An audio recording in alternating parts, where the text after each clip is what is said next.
menurut ayat Quran dan hadis Nabi itu nanti ada bermacam-macam.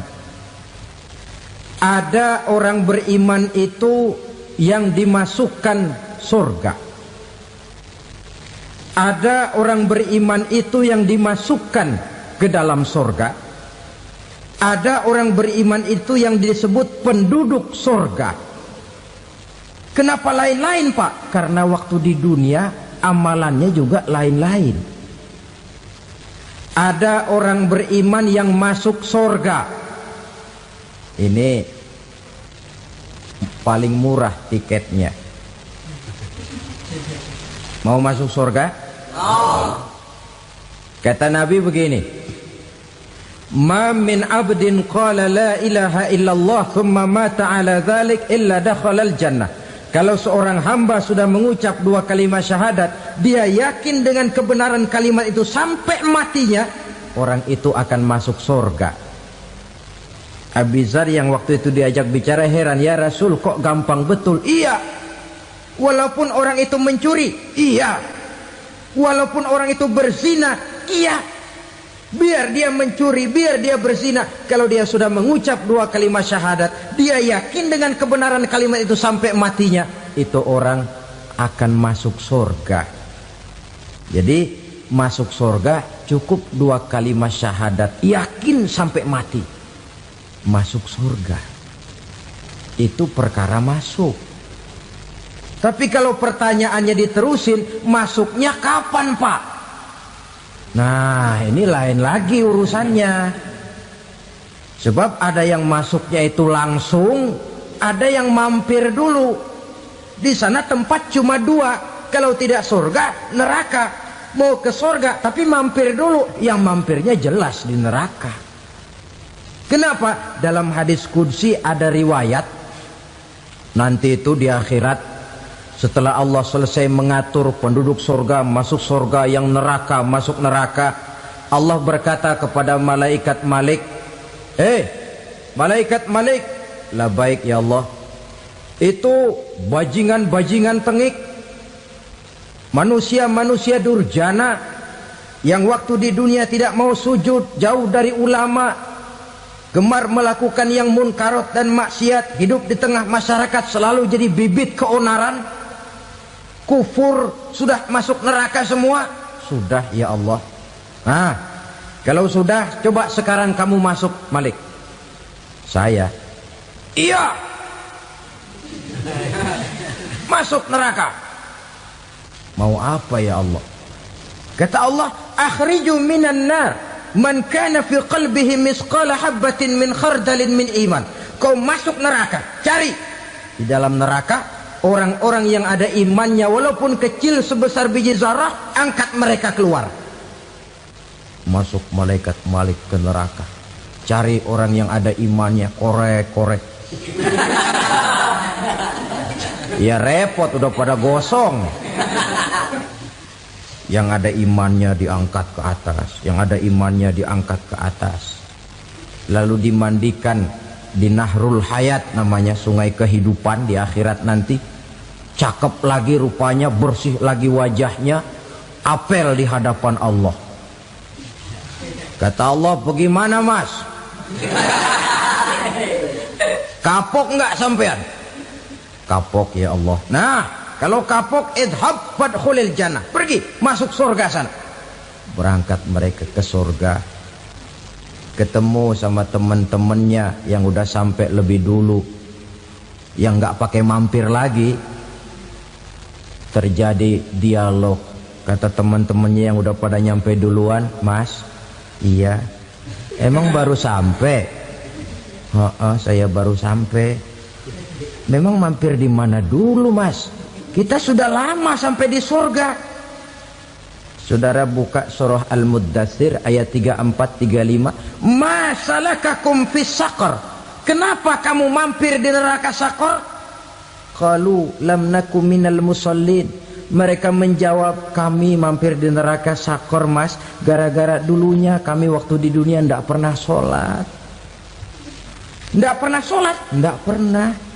Kan rumahnya dekat masjid. Cuma dekat doang, Mas. Sholat mah enggak saya.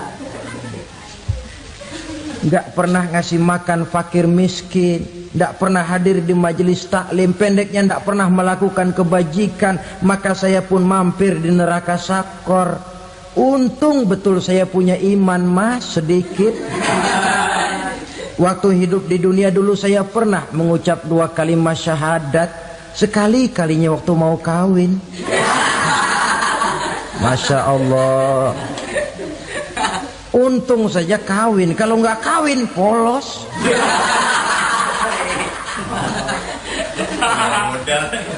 Itu juga pengulu sudah setengah mati ngajarin. Asyhadu alla, asyaduaan, asyaduaan.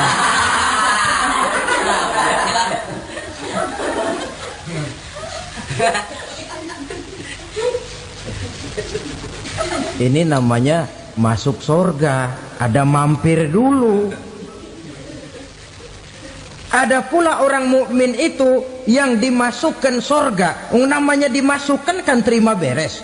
Saya masuk ke rumah, jalan sendiri, cari tempat sendiri. Saya dimasukkan ke dalam rumah, terima beres. Pokok ada di dalam, itu dimasukkan namanya. Nggak pakai mampir. Tapi tentu tiketnya lebih mahal ketimbang yang pertama tadi. Apa kata Allah? Innal ladzina amanu wa amilus salihat la ukaffiranna anhum sayyi'atihim wa la udkhilannahum jannah. Sesungguhnya orang-orang yang beriman kemudian beramal soleh, kami hapuskan segala dosa dan kesalahannya, kami masukkan mereka ke dalam surga. Lihat ayatnya, Allah yang memasukkan, kita yang dimasukkan. Tidak pakai transit, tidak usah mampir. Cuma tidak cukup syahadat, tidak cukup amanu, tapi diiringi dengan wa'amilus salih. Iman, amal. Tidak cukup syahadat, lalu dibuktikan dia sholat, dia zakat, puasa, lalu dia melakukan berbagai macam kebajikan. Ini yang menyebabkan dia tidak pakai mampir di tempat yang bernama sakor. Lalu ada pula orang mukmin itu yang disebut penduduk surga. Wah, ini sudah VIP ini. Ashabul jannah, penduduk surga. Siapa mereka? Kata Allah, innal ladzina amanu summa istaqamu fala khaufun 'alaihim wala hum yahzanun ulaika ashabul jannah hum fiha khalidun. Sesungguhnya orang-orang yang beriman lalu istiqamah, tetap dalam melaksanakan perintah Allah, tidak goyah, tidak labil tapi stabil, istiqamah, mereka tidak takut dan tidak bersedih hati. Merekalah penduduk surga. Iman, istiqamah. Tidak punya duit, sembayang. Banyak duit, sembayang. Miskin, sembayang. Kaya, tetap sembayang. Istiqamah. Kadang orang kalau susah rajin ke masjid, banyak duitnya ngelihat masjid melengos. Waktu miskin hamba Allah, setelah kaya jadi hamba harta. Bergeser, tidak ada nilai istiqomahnya. Saudara-saudara, dengan begitu penduduk neraka itu dua. Ada penduduk permanen, ada penduduk yang semi permanen. Yang semi permanen orang-orang beriman yang mempunyai dosa besar. Mereka masuk ke neraka untuk menerima azab sesuai dengan dosanya. Bila selesai masa azab itu, mereka akan diangkat untuk ditempatkan kembali ke dalam surganya Allah Subhanahu wa ta'ala. Nah, dikala itulah saudara-saudara, ada yang disebut syafaat dari Rasulullah Sallallahu Alaihi Wasallam. Tapi tentu jangan lupa, syafaat ini ibarat kain menambal dia. Kita punya kain bolong-bolong sedikit, syafaat yang menambal. Solat kita ada kurang dikit, sedekah kita ada campur riak dikit, amalan kita ada tidak karena Allah dikit, kita berharap syafaat. Jadi biarlah kain masih bolong-bolong, yang penting punya kain. Tapi kalau kainnya tidak ada, yang ditambal apanya? Sholat tidak, puasa tidak, zakat tidak, berharap syafaat saja. Ya, terlalu berlebihan itu. Saudara hadirin yang saya hormati, apabila selesai proses penghisaban, proses penghitungan, maka dikala itulah manusia terbagi dalam dua kelompok besar. Fariqun fil jannah wa fariqun fis sa'ir. Sekelompok orang-orang beruntung yang masuk ke dalam surga, dan sekelompok lagi masuk ke dalam neraka. Ibu-ibu, saudara-saudara kaum muslimin rahimakumullah, pada pertemuan yang lalu sudah saya jelaskan bahwa hidup selalu berakhir dengan kematian. Apabila datang kematian menimpa seseorang, datanglah kiamat baginya. Itu yang disebut dengan kiamat kecil. Hakikatnya mati adalah perpindahan dari kehidupan di dunia ini menuju kehidupan di alam barzakh. Menunggu kita di alam barzakh sampai datangnya saat kiamat. Entah 10 tahun, entah 100 tahun, entah 1000 tahun, hanya Allah saja yang maha tahu. Adapun orang-orang beriman yang melakukan amal kebajikan dalam kehidupan di dunia ini, masa penantian yang lama di alam barzakh buat mereka sebentar saja. Tetapi bagi orang-orang kafir yang ingkar, yang tidak beriman kepada Allah, yang hidup di dunia cuma menumpuk-numpuk dosa, tentu penantian di alam barzakh akan merupakan waktu yang sangat lama. Bukankah dalam kehidupan kita waktu itu memang relatif? Contoh misalnya, bagi pemuda-pemudi yang sedang duduk asyik memadu cinta,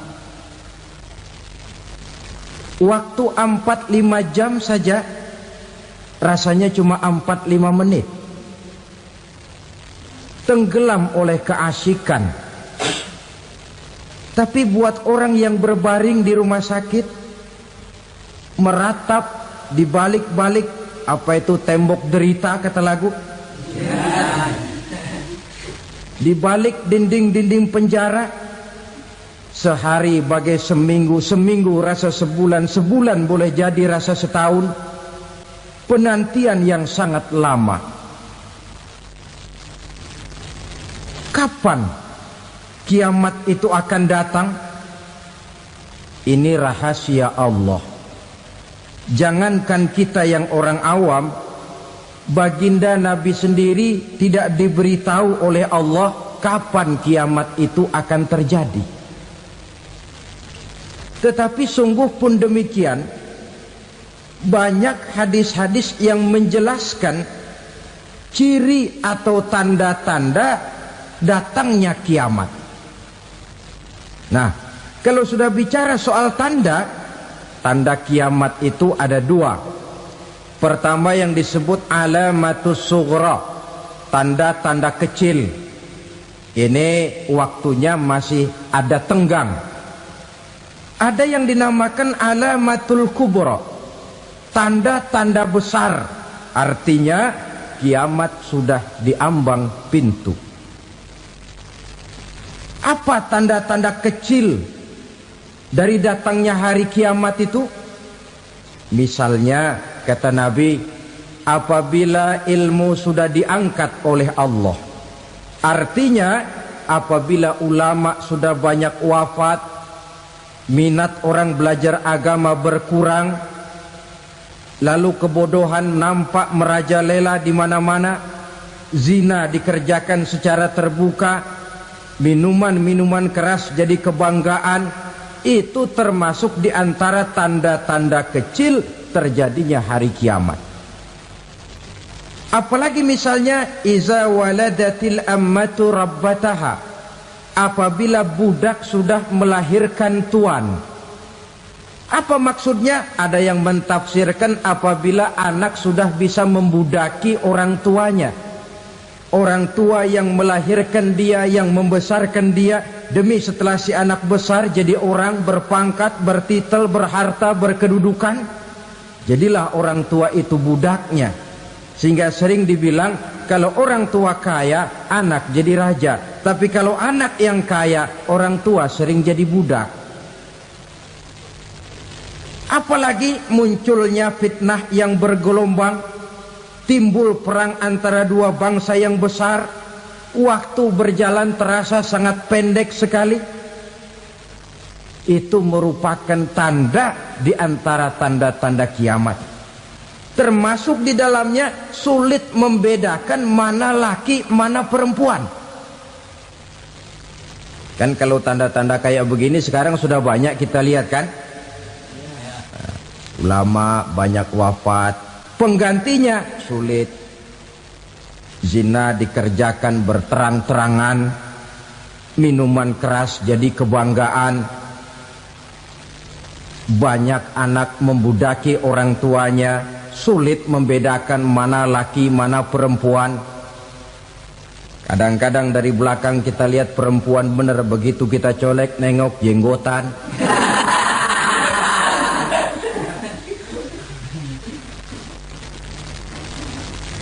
Ini termasuk tanda-tanda kecil. Masih ada tenggang sampai akan terjadinya kiamat itu. Nah, yang dimaksud dengan tanda-tanda besar, ini tanda besar artinya kiamat sudah diambang pintu. Pertama, matahari terbit dari sebelah barat. Apabila matahari sudah terbit dari arah sebelah barat, tertutuplah sudah pintu taubat. Bersabda Nabi kita, la taqumus sa'atu hatta tatlu'a syamsu min maghribiha. Tidak akan datang hari kiamat sampai matahari terbit dari arah sebelah barat. Fa iza tala'at, manakala matahari telah terbit dari arah sebelah barat, wara'ahan nasu, manusia banyak menyaksikan itu, amanu ajma'un, mereka pun lalu beriman. Yang tadinya kafir, yang tadinya ingkar, yang tadinya membangkang, setelah melihat matahari terbit dari sebelah barat, buru-buru beriman, berlomba-lomba mengucap dua kalimat syahadat. Tapi apa yang terjadi? Kata Nabi, wadzalika hina la yanfa'u nafsan imanuha lam takun amanat min qabl. Hari itu adalah hari yang iman sudah tidak berguna lagi bagi seseorang apabila sebelumnya memang dia tidak pernah beriman. Au kasabat fi imaniha khaira, atau beriman tetapi tidak pernah melakukan kebajikan di dalam keimanannya itu. Hari yang sudah kasib, hari yang sudah terlambat, beriman tidak akan ada gunanya lagi. Ini pelajaran buat kita. Sebelum sang surya terbit dari sebelah barat, sebelum nafas sampai di tenggorokan, artinya pintu taubat masih terbuka. Kalau dua hal itu sudah terwujud, nafas sudah sampai di kerongkongan atau matahari sudah terbit dari arah sebelah barat, tertutuplah sudah pintu taubat. Tak ada lagi gunanya pangkat, jabatan, harta, bahkan beriman pun dalam suasana macam itu too late, kata orang Kulon. Sudah terlambat. Matahari terbit dari arah sebelah barat. Itu tanda besar, artinya kiamat sudah diambang pintu. Lalu apalagi tanda besar? Munculnya Dajjal.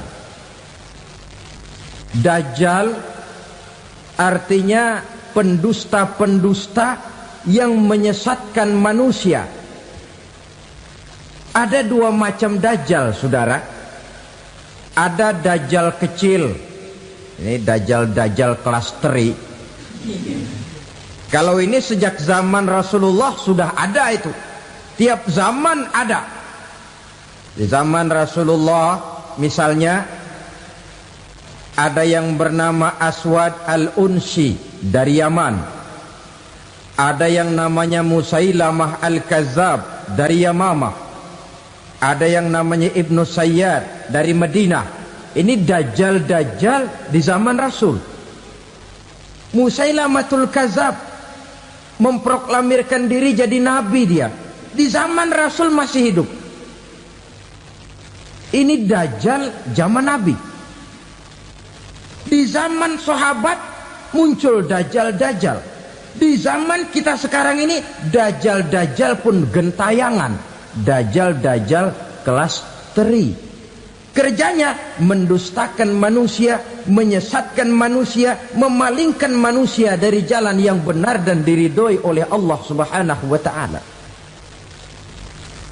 Adapun yang merupakan tanda besar dari datangnya kiamat, dajjal-dajjal kelas kakap. Pembohong-pembohong besar yang menyesatkan masyarakat manusia berpaling dari jalan Allah mengikuti jalan mereka.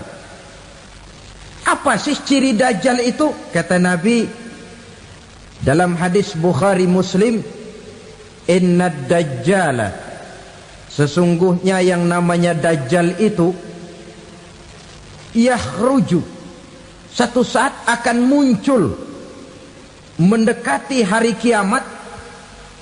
Wa inna ma'ahu ma'an, si dajjal ini membawa air.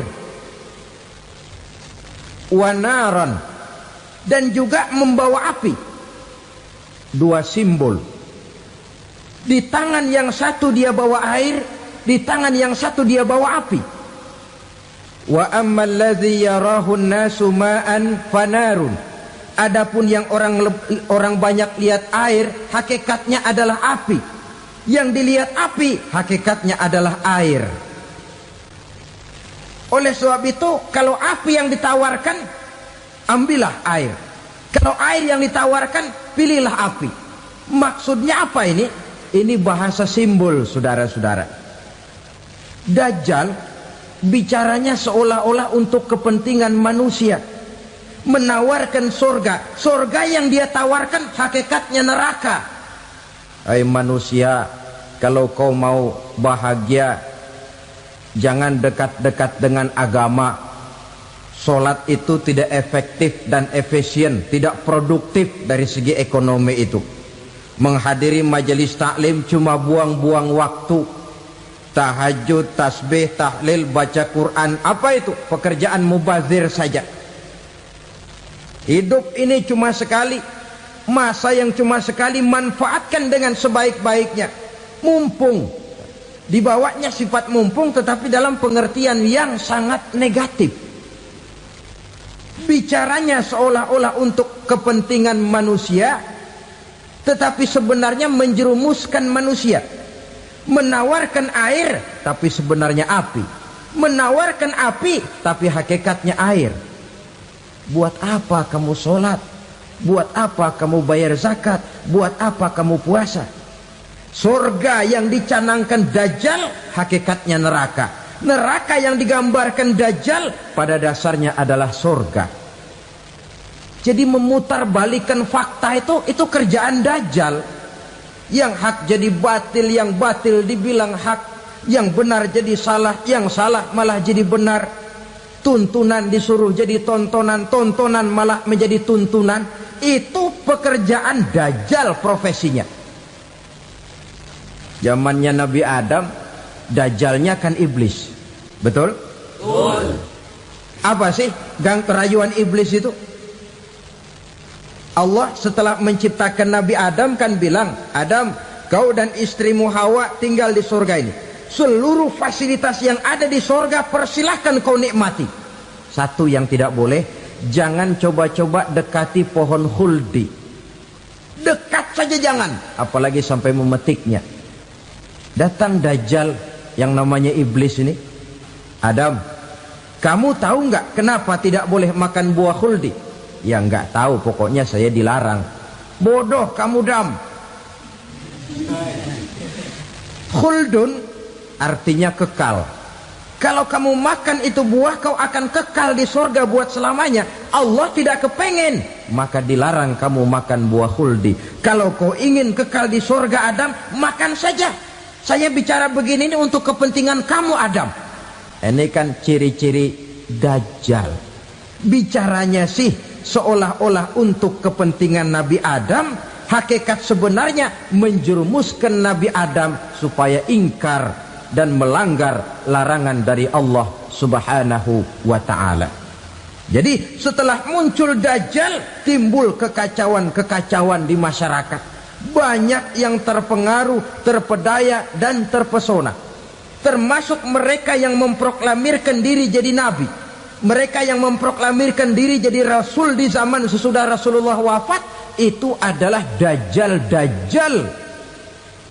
Maka saya ingatkan, kalau di zaman kita sekarang ini ada orang ngaku jadi nabi, ada orang ngaku jadi rasul, biar bahasa Arabnya kental, Quran hafal, hadis ribuan hadis hafal, biar pakai serban sampai menyengser ke tanah, bahasa Arabnya fasih, tapi dia mengaku jadi nabi, jadi rasul, kita umat Islam wajib tidak percaya.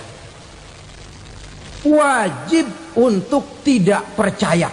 Itulah Dajjal-Dajjal zaman kita sekarang ini. Tidak mustahil mereka datang mempengaruhi orang awam supaya berpaling dari Rasulullah, mengikuti mereka.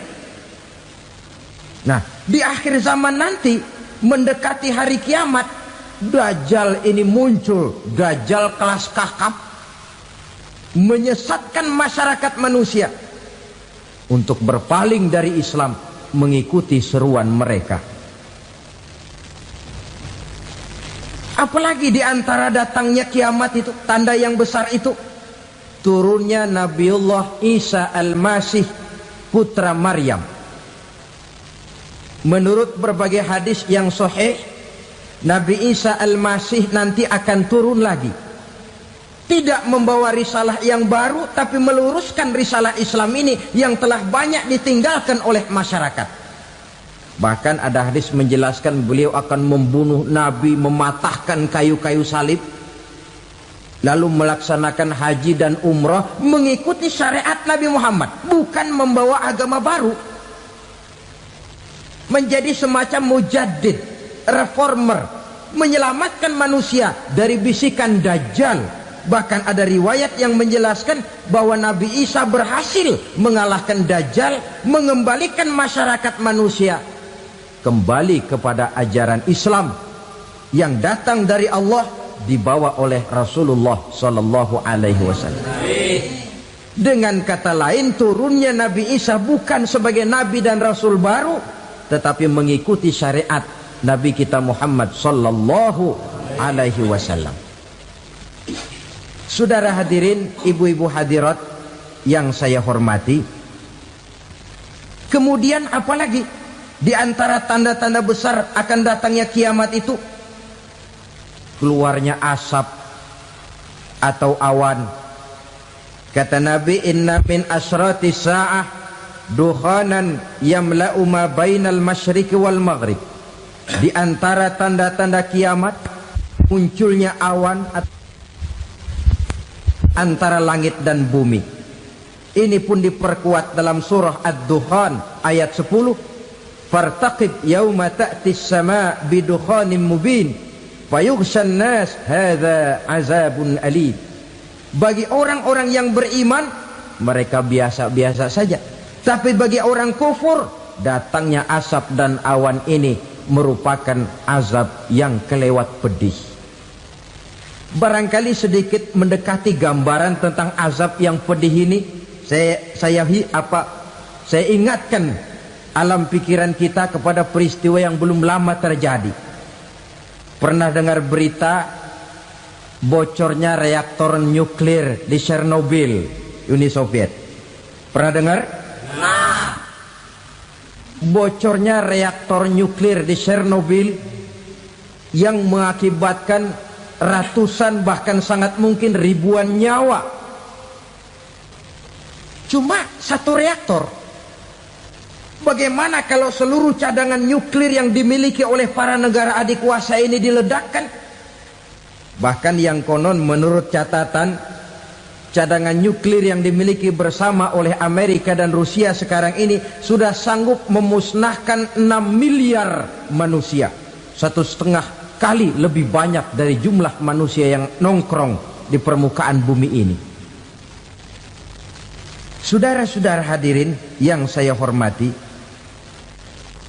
lalu saat mendekati hari kiamat, apalagi tandanya?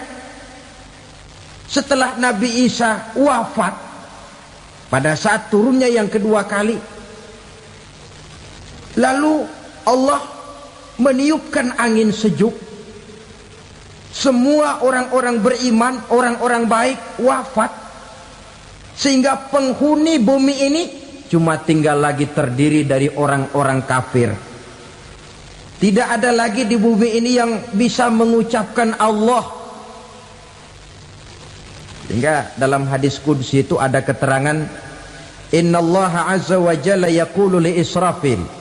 Allah pernah pesan kepada malaikat Israfil, kata Allah, Israfil, idza sami'ta qailan yaqul Allah Allah fa akhirin nafakh 40 sanatan ikraman liqailiha. Hai Israfil, apabila kau dengar di permukaan bumi masih banyak orang yang mengucapkan Allah Allah, maka tunda sangkakala kiamat itu 40 tahun. Untuk apa? Ikraman liqailiha, menghormati orang yang mengucapkan Allah Allah itu. Wah, jadi karena sekarang masih banyak yang mengucapkan Allah, besar hatilah kita, masih jauh kiamat itu. Tapi jangan lupa, kiamat pribadi, kiamat kecil itu yang nggak kita sangka-sangka. Ajal datang mencabut nyawa, itu kiamat pribadi, dan itu yang pasti kita hadapi, dan itu yang membuat kita tidak boleh bersikap main-main di dalam kehidupan sekarang ini. Saudara hadirin yang saya hormati, tidak ada lagi orang-orang muslim. Seluruh penduduk dunia ini kafir.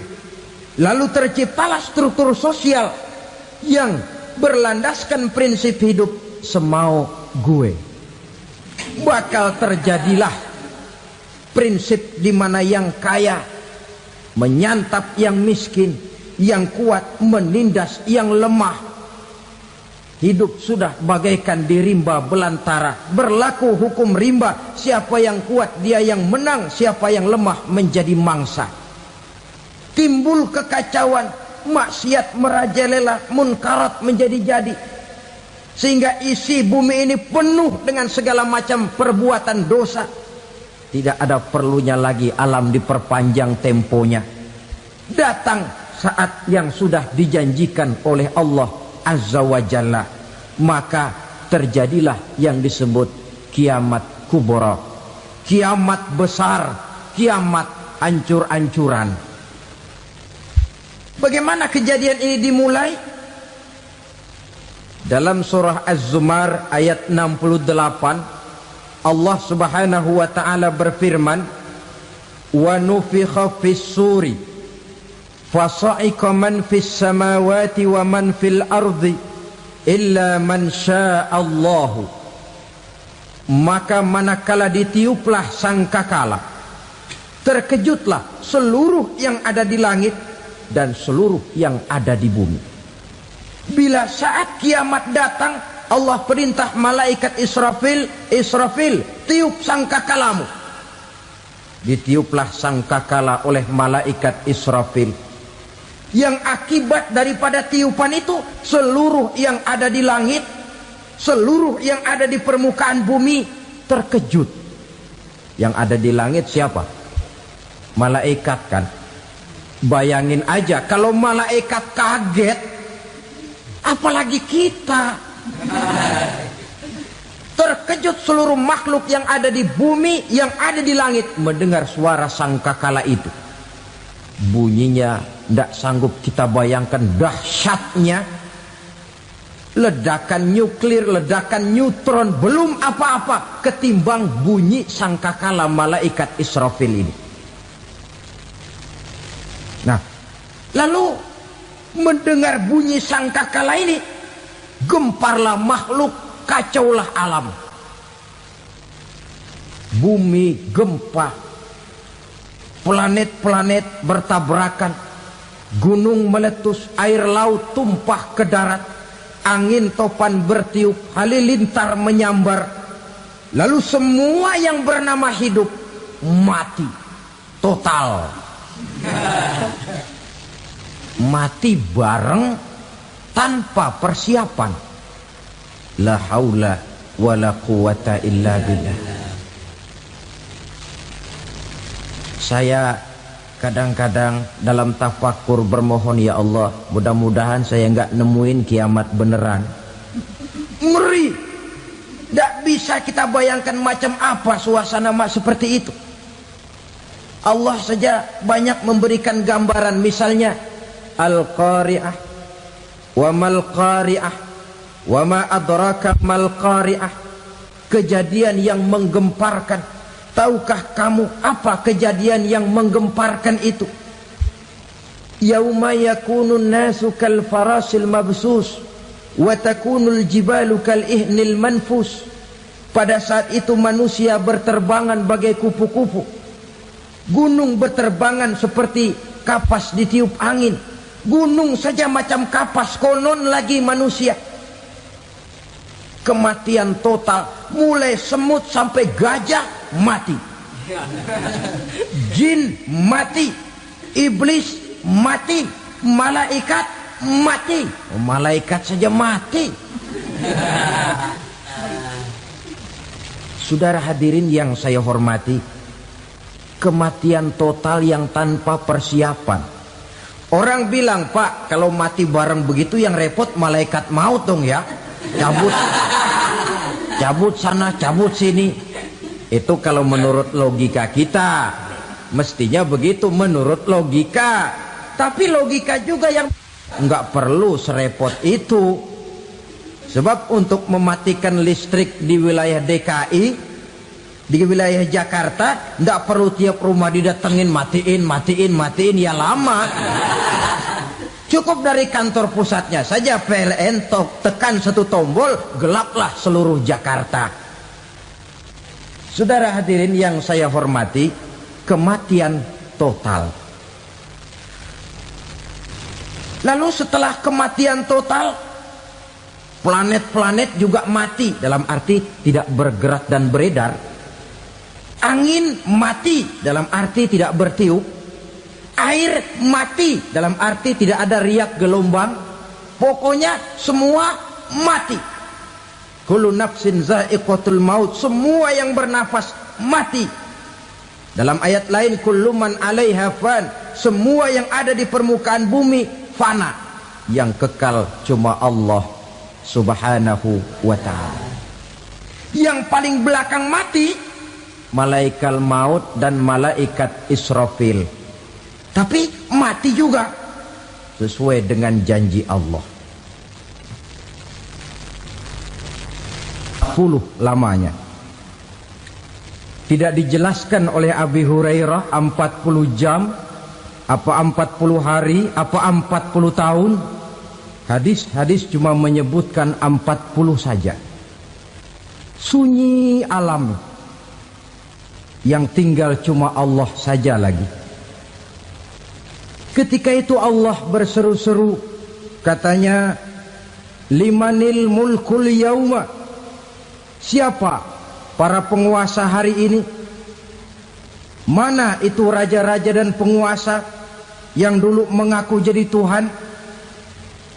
Fir'aun, mana Fir'aun sekarang?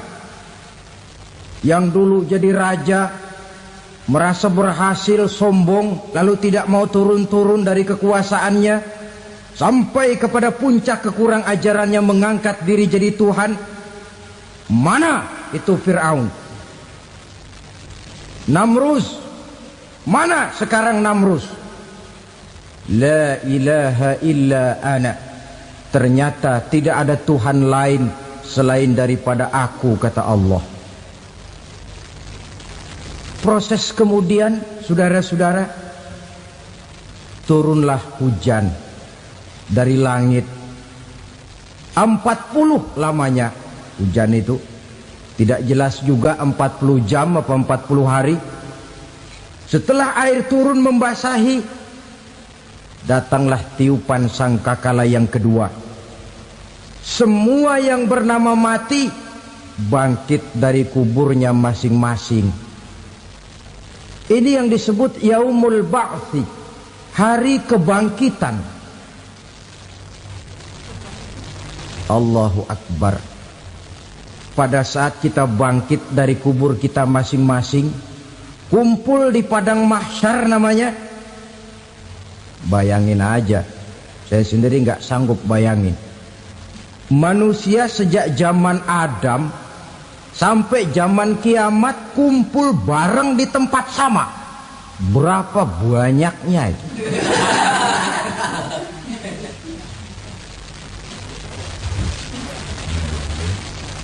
Dan yang luar biasa menurut satu riwayat, pada saat bangkit itu, Masya Allah, roman muka kita berubah, disesuaikan dengan amalan kita waktu di dunia ini. Barang siapa yang waktu di dunia amalannya itu amalan tikus,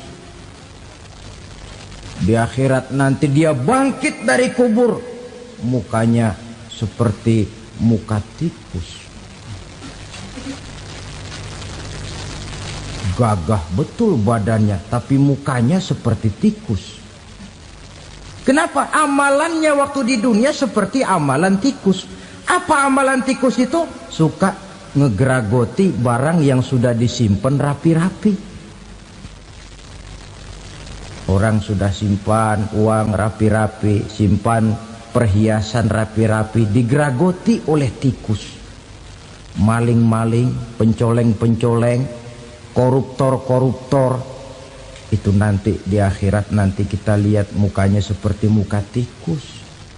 Oh ini waktu di dunia suka nyolong, mukanya seperti muka tikus.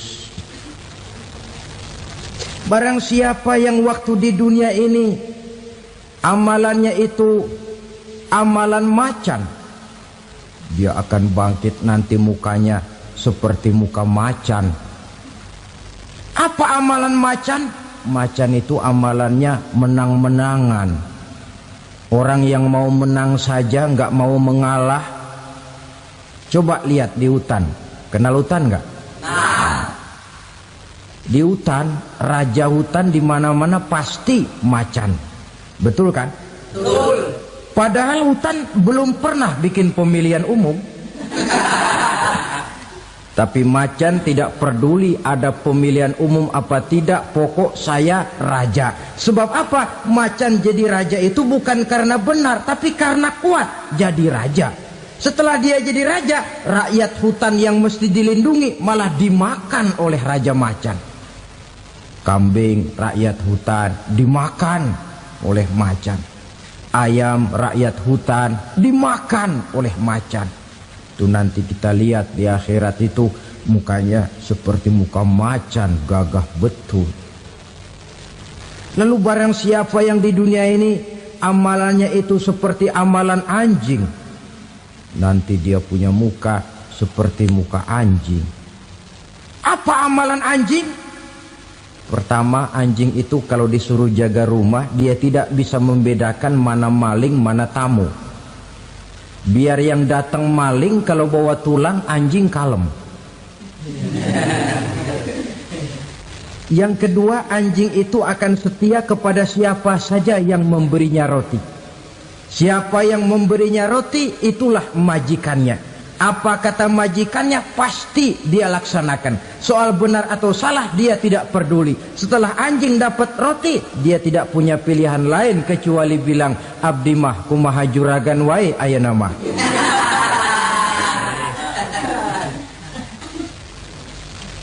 Saudara hadirin yang saya hormati, berkumpul di padang mahsyar, tiap orang sibuk dengan persoalannya masing-masing. Matahari waktu itu didekatkan oleh Allah, panas luar biasa. Ada yang saking panasnya itu mencucurkan peluh keringat sampai sebatas mata kakinya.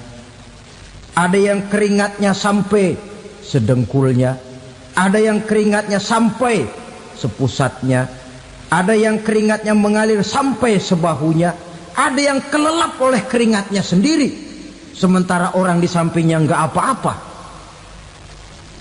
Bergantung lagi amalan dia waktu di dunia ini. Saudara-saudara, sebagian orang dalam kepanikan padang mahsyar berombong-rombong datang mereka menghadap Nabi Adam. Ya Adam, anta abal bashar. Hai Adam, Tuhan adalah bapak moyang manusia. Kami sebentar lagi akan disidang, dimintakan pertanggungan jawab. Tolonglah kami, hai Adam. Kata Nabi Adam, jangankan nolongin sampean, saya sendiri tanggung jawab di hadapan Allah ketika dulu tidak boleh makan khuldi, saya serobot. Sudahlah, urus diri masing-masing saja, nafsi. Begitu kata Nabi Nuh, begitu kata Nabi Ibrahim. Tiap orang bertanggung jawab sendiri-sendiri. Ketika itulah saudara-saudara, nikmatnya menjadi umat Nabi besar Muhammad sallallahu alaihi wasallam.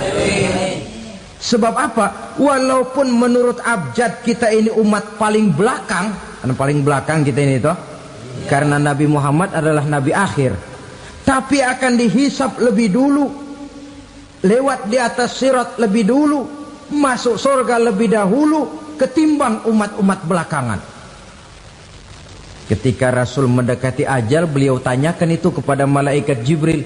Malaikat Jibril berkata, Muhammad jangan khawatir, Allah sudah berjanji, inni haramtul jannata ala sairil anbiya hatta tadkhulaha anta, wa haramtuha ala sairil umami hatta tadkhulaha ummatuka. Surga aku haramkan buat seluruh nabi kecuali kalau engkau Muhammad sudah masuk ke dalamnya, dan surga aku haramkan buat seluruh umat kecuali kalau umatmu Muhammad sudah masuk ke dalamnya. Logikanya, walaupun menurut abjad kita umat paling belakang, bakal dihisap paling dulu, lewat di atas sirat paling dulu, masuk surga paling dulu, kalau mampir ke neraka juga paling dulu. Ya resiko. Jangan mau enaknya aja paling dulu. Saudara hadirin yang saya hormati, setelah masa kebangkitan itu jangan dikira begitu bangkit langsung diperiksa. Masih menunggu menanti ribuan tahun perhitungan padang mahsyar untuk sampai kepada proses yang disebut yaumul hisab, hari perhitungan. Seorang demi seorang bakal dipanggil. Bayangkan saja, kita se-RT saja di absen, kadang-kadang perlu waktu lama. Ini manusia sejak zaman Nabi Adam sampai datang hari kiamat, satu demi satu disidang di hadapan Qadhi Rabbul Jalil. Status sosial copot sudah waktu itu. Yang pernah jadi hartawan di situ tidak lagi kelihatan kehartawanannya. Yang pernah jadi jenderal tidak lagi dipanggil jenderalnya. Yang ustadz tidak lagi dipanggil al-mukarramnya.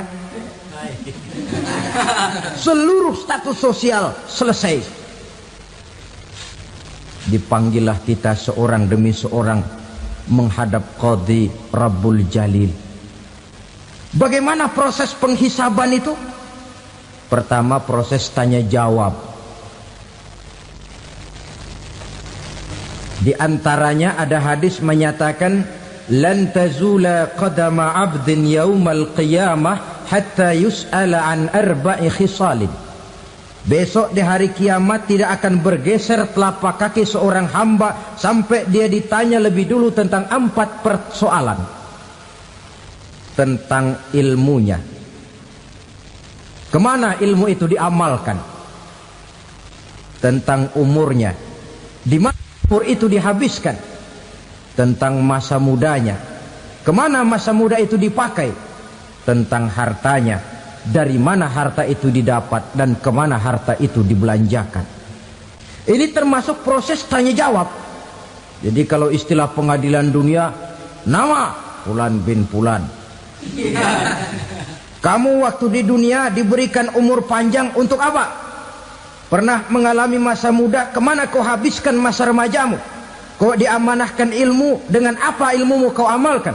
Kau diberikan harta, dari mana harta kau dapat, kemana kau belanjakan? Tak seorang pun yang bisa mungkir. Sebab apa? Dikala itu yang menjadi saksi bukan orang. Yang menjadi saksi adalah seluruh anggota badan kita. Tangan bicara, kaki jadi saksi terhadap seluruh amalan yang pernah kita kerjakan pada saat kehidupan di alam dunia ini. Selesai proses tanya jawab, lalu diperlihatkan buku catatan kita waktu hidup di dunia ini.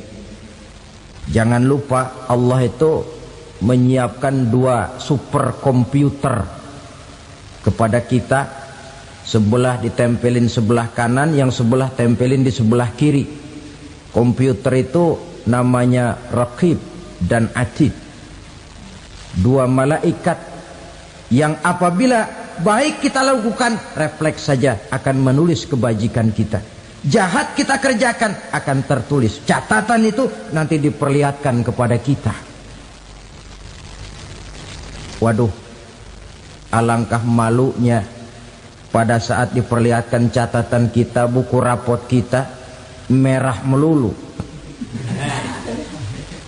Barangkali diperiksa sambil diomelin, brengsek lo. Buku merah melulu begini, bagaimana waktu hidup di dunia?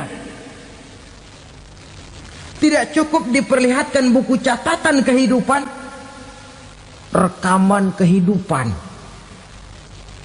Rekaman kehidupan kita secara utuh sejak terlahir sampai ajal datang merenggut nyawa. Barangkali mirip dengan video sekarang ini, di mana terekam dengan baik seluruh kegiatan kita, sejak yang sekecil-kecilnya sampai kepada yang sebesar-besarnya. Untuk kemudian kita pun menerima balasan. In khairan fa khairun wa in syarran fa syarrun. Kalau baik ya baik balasannya, kalau jahat ya jahat juga balasannya.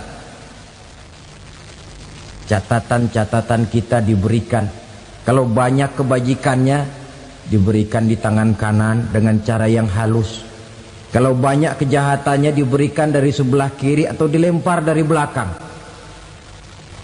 Itulah sebabnya sejak di dunia ini kita sudah mohon kepada Allah. Ketika berwudu membasuh tangan kanan, apa kita bilang? Allahumma a'tini kitabi biyamini wa hasibni hisaban yasira. Ya Allah, berikan saya kitab di tangan kanan, dan kalau saya memang perlu dihisap, hisaplah saya yang seringan-ringannya. Tangan kiri berlindung kita kepada Allah, jangan sampai diberikan kitab di tangan kiri atau dari arah sebelah belakang. Wa a'udzubika an tu'tiya kitabi bishimali aw min wara'i zuhri, dari arah sebelah belakang. Na'udzubillah min dzalik. Setelah selesai lewat proses penghisaban, lewat mizan, timbangan, maka yang sudah selesai dihisab itu bergeraklah menuju sirat, jembatan yang terbentang menuju surga melalui neraka.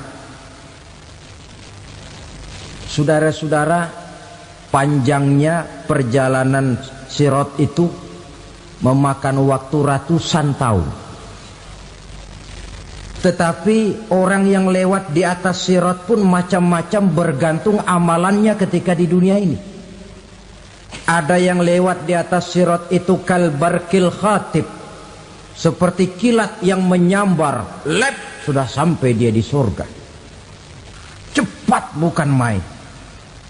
Ada yang lewat di atas sirat itu seperti orang lari-lari. Ada yang lewat di atas sirat itu seperti orang jalan biasa.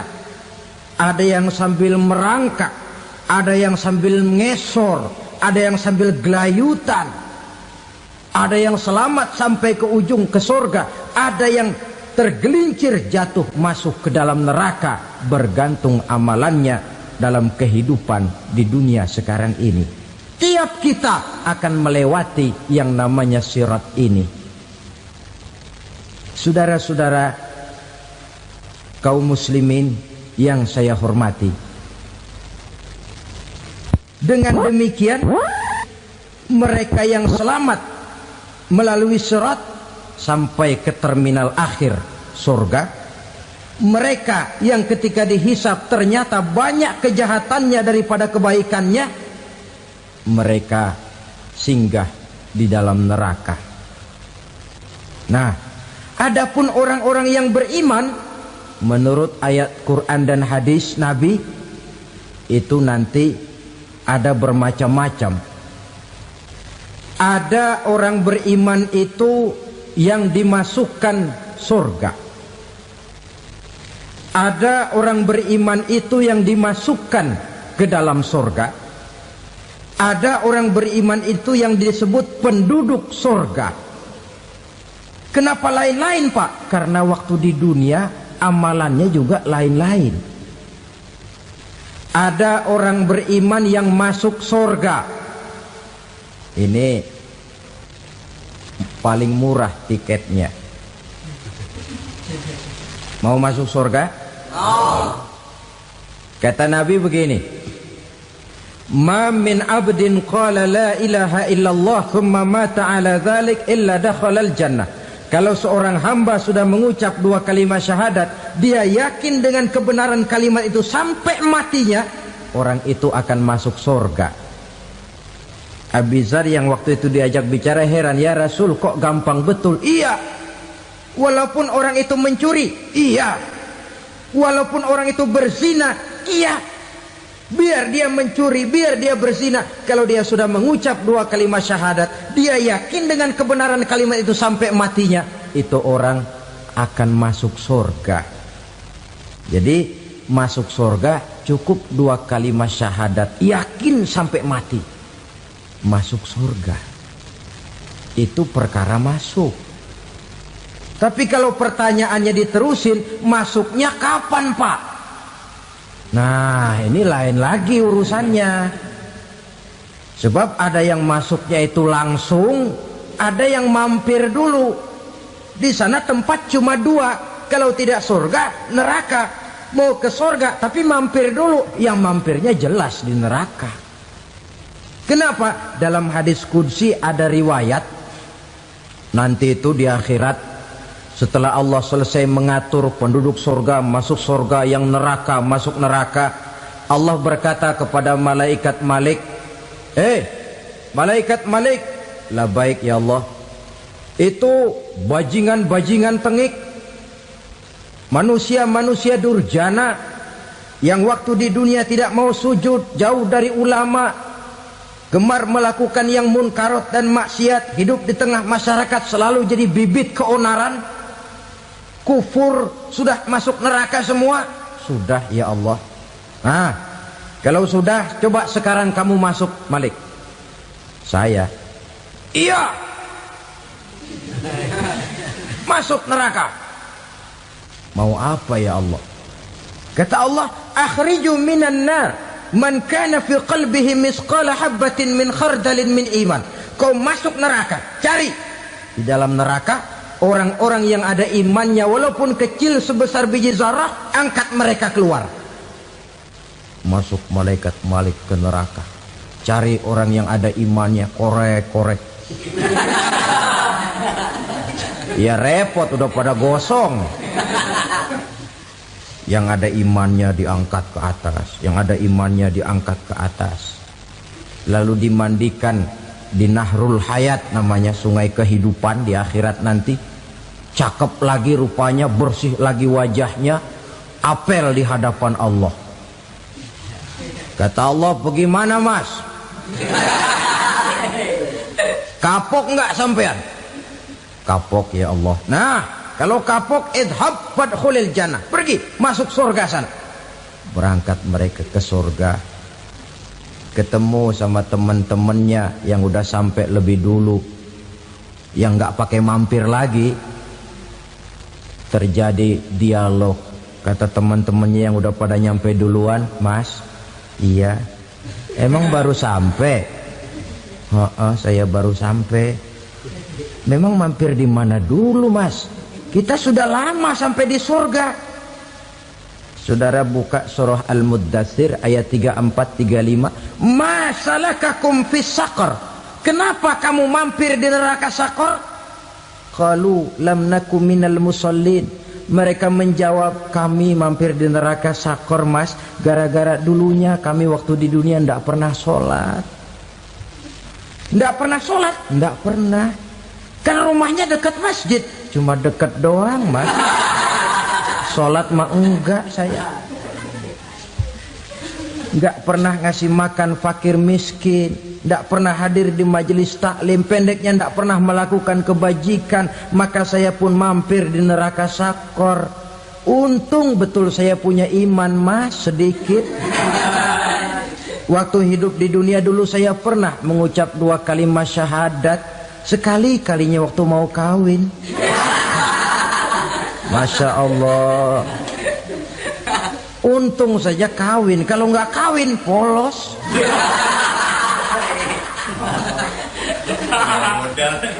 Itu juga pengulu sudah setengah mati ngajarin. Asyhadu alla, asyaduaan, asyaduaan.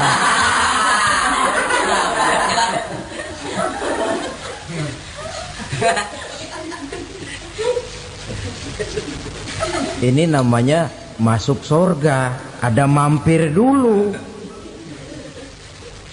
Ada pula orang mukmin itu yang dimasukkan surga. Namanya dimasukkan kan terima beres. Saya masuk ke rumah, jalan sendiri, cari tempat sendiri. Saya dimasukkan ke dalam rumah, terima beres, pokok ada di dalam, itu dimasukkan namanya. Nggak pakai mampir. Tapi tentu tiketnya lebih mahal ketimbang yang pertama tadi. Apa kata Allah? Innal ladzina amanu wa amilus salihat la ukaffiranna anhum sayyi'atihim wa la udkhilannahum jannah. Sesungguhnya orang-orang yang beriman kemudian beramal soleh, kami hapuskan segala dosa dan kesalahannya, kami masukkan mereka ke dalam surga. Lihat ayatnya, Allah yang memasukkan, kita yang dimasukkan.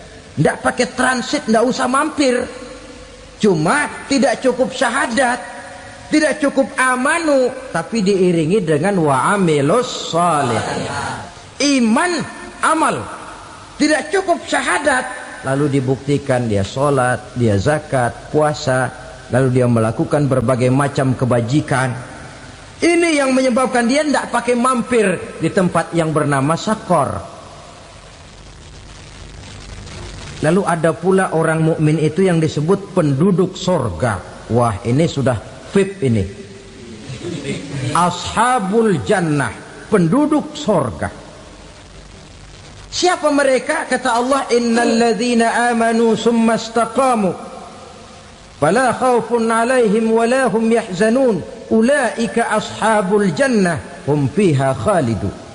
Sesungguhnya orang-orang yang beriman lalu istiqamah, tetap dalam melaksanakan perintah Allah, tidak goyang, tidak labil tapi stabil, istiqamah, mereka tidak takut dan tidak bersedih hati. Merekalah penduduk surga. Iman, istiqamah. Tidak punya duit, sembahyang. Banyak duit, sembahyang. Miskin, sembahyang. Kaya, tetap sembahyang. Istiqamah. Kadang orang kalau susah rajin ke masjid, banyak duitnya ngelihat masjid melengos. Waktu miskin hamba Allah, setelah kaya jadi hamba harta. Bergeser, tidak ada nilai istiqomahnya. Saudara-saudara, dengan begitu penduduk neraka itu dua. Ada penduduk permanen, ada penduduk yang semi permanen. Yang semi permanen orang-orang beriman yang mempunyai dosa besar.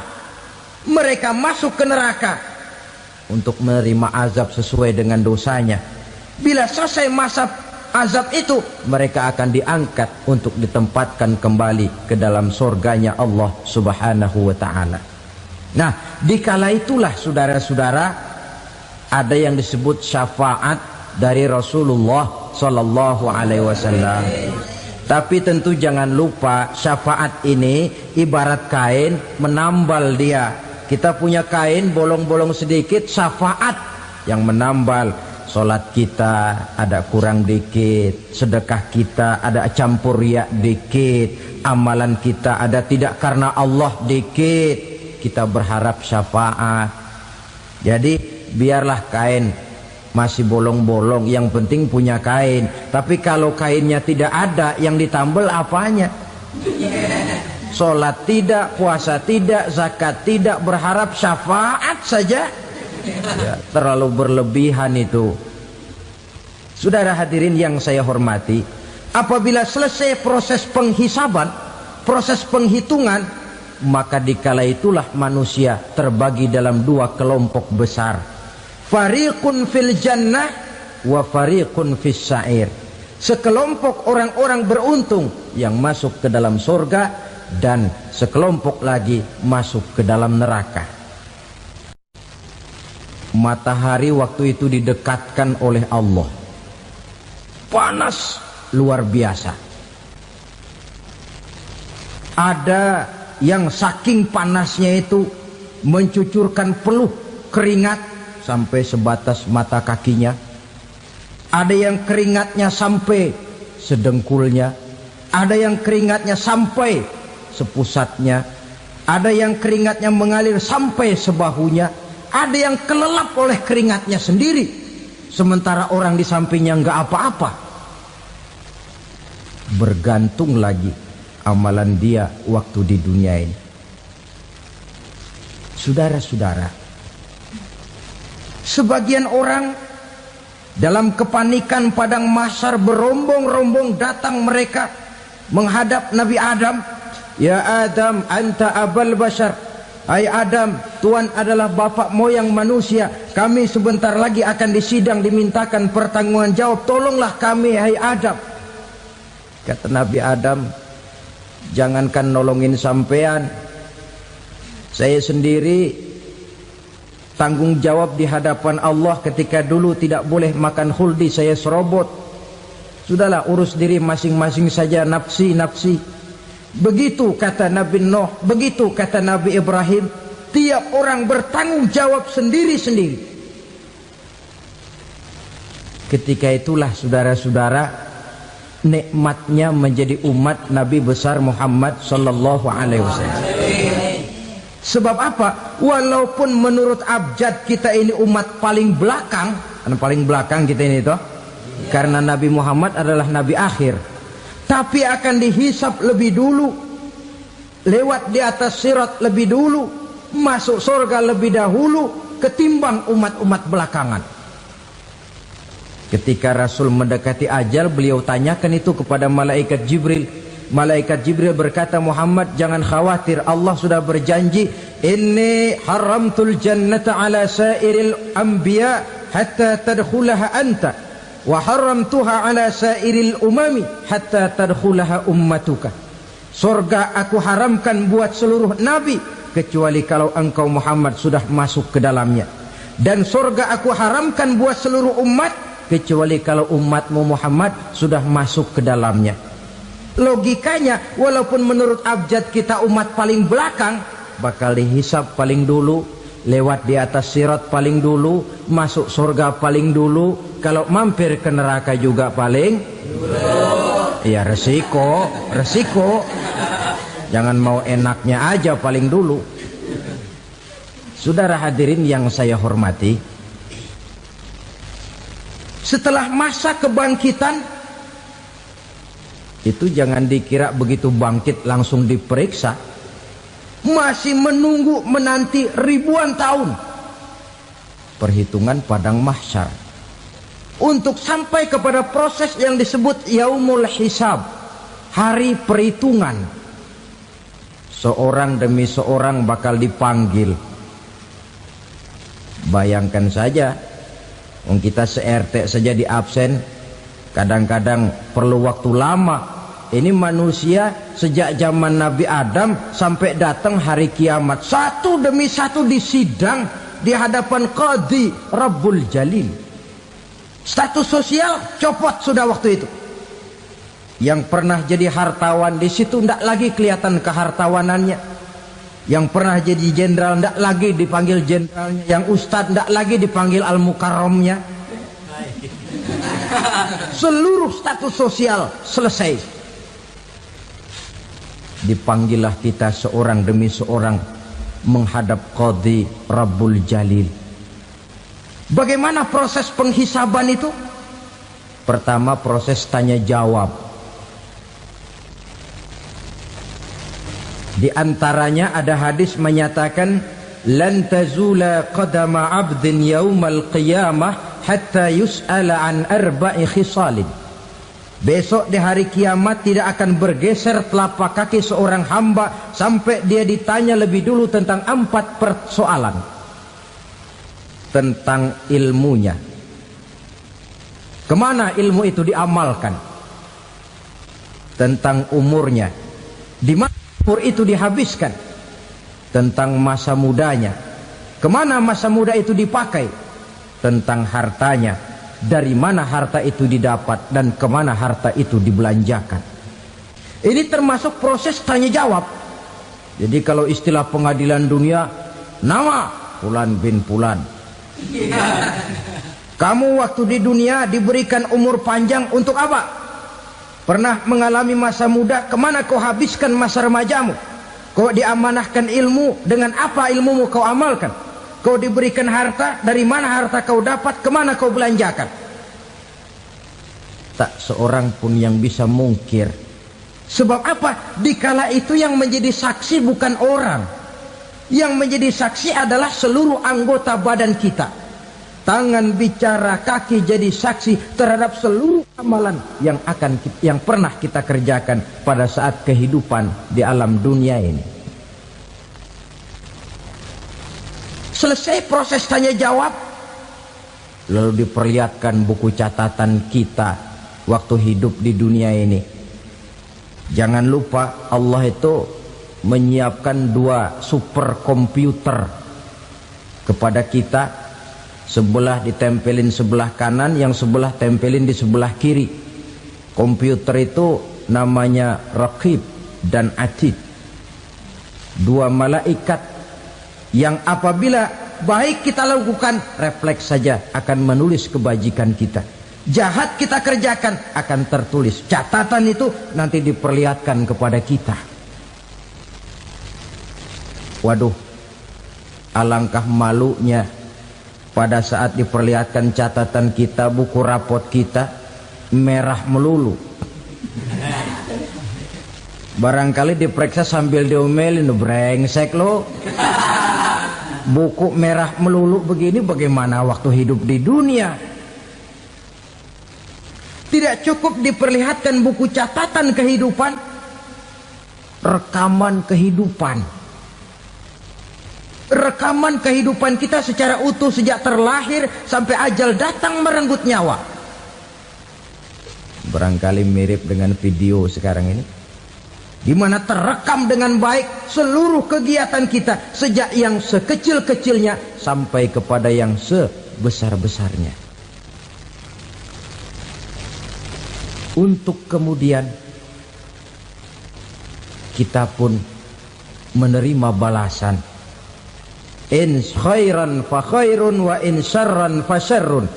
Kalau baik ya baik balasannya, kalau jahat ya jahat juga balasannya. Catatan-catatan kita diberikan. Kalau banyak kebajikannya diberikan di tangan kanan dengan cara yang halus. Kalau banyak kejahatannya diberikan dari sebelah kiri atau dilempar dari belakang. Itulah sebabnya sejak di dunia ini kita sudah mohon kepada Allah. Ketika berwudu membasuh tangan kanan, apa kita bilang? Allahumma a'tini kitabi biyamini wa hasibni hisaban yasira. Ya Allah, berikan saya kitab di tangan kanan, dan kalau saya memang perlu dihisap, hisaplah saya yang seringan-ringannya.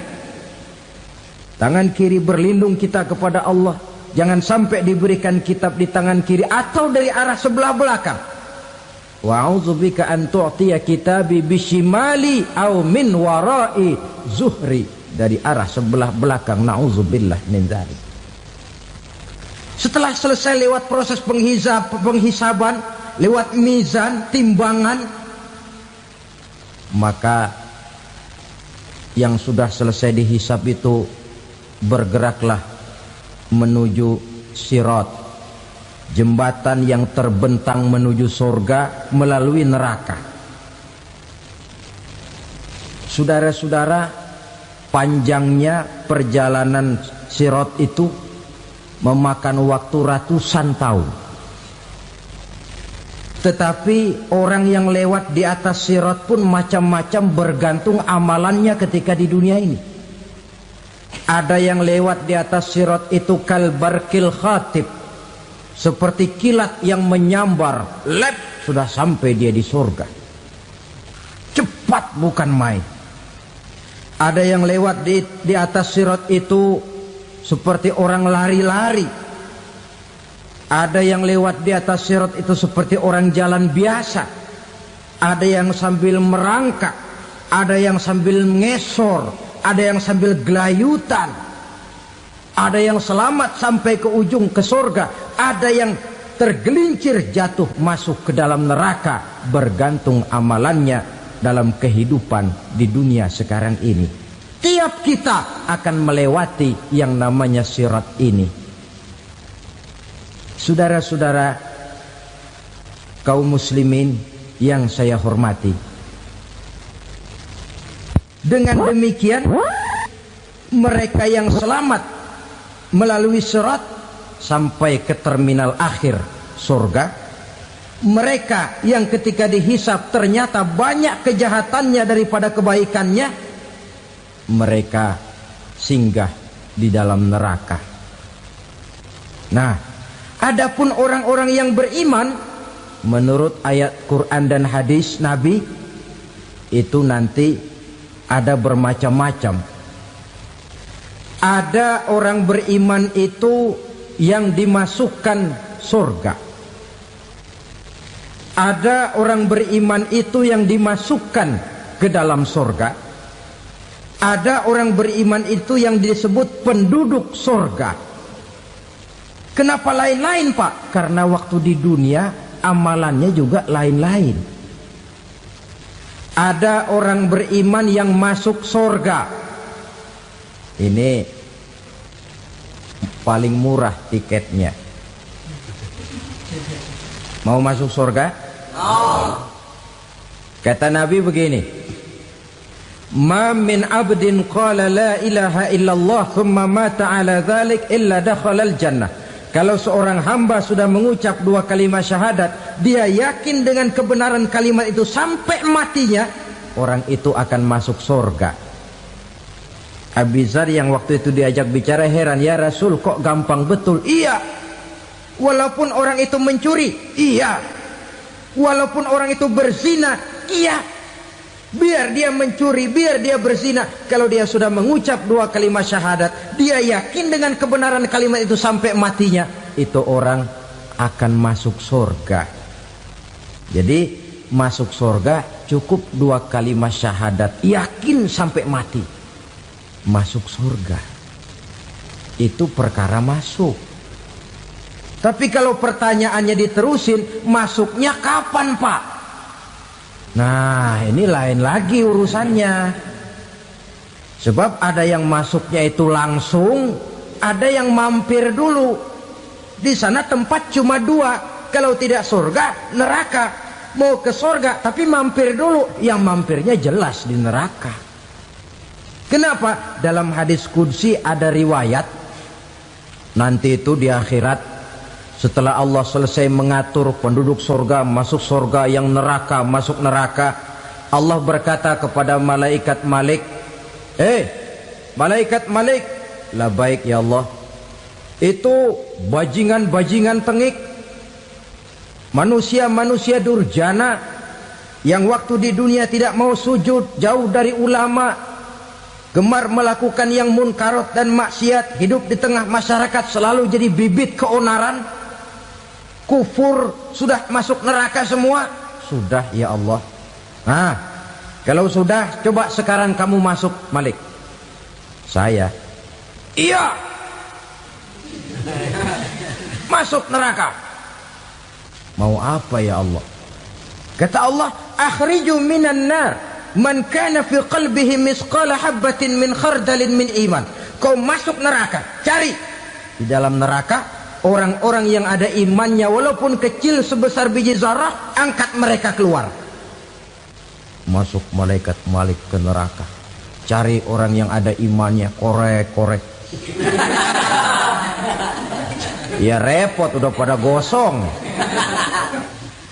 Yang ada imannya diangkat ke atas, yang ada imannya diangkat ke atas, lalu dimandikan di Nahrul Hayat, namanya sungai kehidupan di akhirat nanti. Cakep lagi rupanya, bersih lagi wajahnya, apel di hadapan Allah. Kata Allah, bagaimana mas? Kapok nggak sampean? Kapok ya Allah. Nah, kalau kapok, idhab fadkhulil jannah, pergi masuk surga sana. Berangkat mereka ke surga, ketemu sama teman-temannya yang udah sampai lebih dulu, yang nggak pakai mampir lagi. Terjadi dialog. Kata teman-temannya yang udah pada nyampe duluan, mas, iya, emang baru sampai? Saya baru sampai. Memang mampir di mana dulu mas? Kita sudah lama sampai di surga. Saudara buka surah Al-Muddathir ayat 34-35. Ma salakakum fis saqar? Kenapa kamu mampir di neraka Saqar? Qalu lam naku minal musallin. Mereka menjawab, kami mampir di neraka Saqar mas, gara-gara dulunya kami waktu di dunia tidak pernah sholat. Tidak pernah sholat? Tidak pernah. Kan rumahnya dekat masjid. Cuma dekat doang mas, sholat mah enggak saya.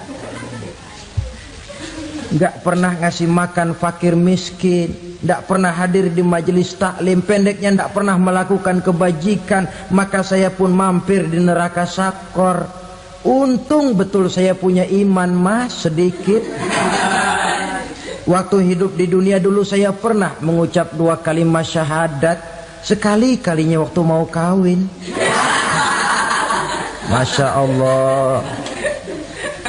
Untung saja kawin, kalau nggak kawin polos.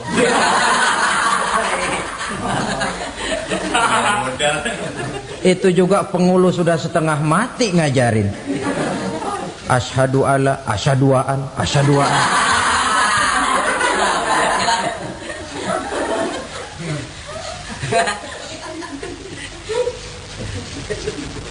Ini namanya masuk surga, ada mampir dulu.